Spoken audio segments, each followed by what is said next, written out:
আসসালামু আলাইকুম। অনেকে প্রশ্ন করছে ভাইয়া আমরা ইতালি যেতে চাই। আমরা কিভাবে ইতালি যাব? কার মাধ্যমে আমরা ইতালি যাব? বাংলাদেশ থেকে কি সরাসরি ইতালি যাওয়া যায়? অনেকে জানতে চায়, অনেকে বুঝতে চায়। তো আজকের এই ভিডিওতে আমি আপনাদের সাথে শেয়ার করব ইতালি আপনি কিভাবে যাবেন, নতুবা বাংলাদেশ থেকে কি ইতালি সরাসরি যাওয়া যায় কিনা, নতুবা আপনি কিসের মাধ্যমে ইতালি যাবেন। অবশ্যই আজকের এই ভিডিওতে টোটাল ক্লিয়ার করব।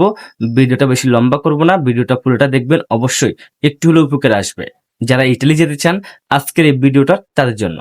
প্রথমত আমি বলি আপনাকে বাংলাদেশ থেকে সরাসরি এখন ইতালি যেতে পারবেন না, বর্তমানে বন্ধ আছে।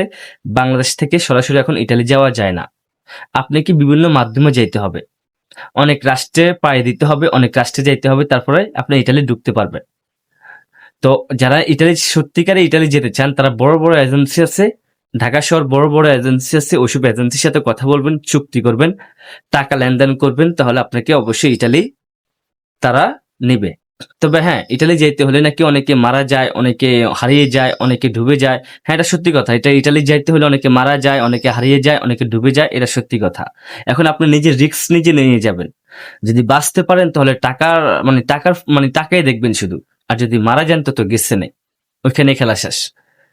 তো অবশ্যই বুঝতে পারছেন, বড় বড় এজেন্সি আছে ঢাকা শহর, ওদের সাথে কথা বলে জানতে পারবেন কিভাবে আপনারা ইতালি যাবেন। তো এ নিয়ে আমাকে যারা প্রশ্ন করছেন আজকের এই ভিডিওটা শুধু তাদের জন্য ছিল। ইতালি যারা যাবেন স্বপ্ন দেখতেছেন, বড় বড় এজেন্সির সাথে কথা বলেন, তারা আপনাকে কোনো মাধ্যমে না কোনো মাধ্যমে নেবে। তবে হ্যাঁ, নিজের রিস্ক নিজে নেবেন।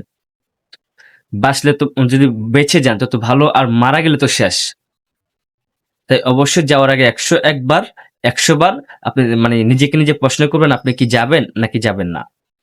তো আজকের ভিডিও ছিল এই পর্যন্ত। পরবর্তী ভিডিওর জন্য অবশ্যই আমাদের চ্যানেলে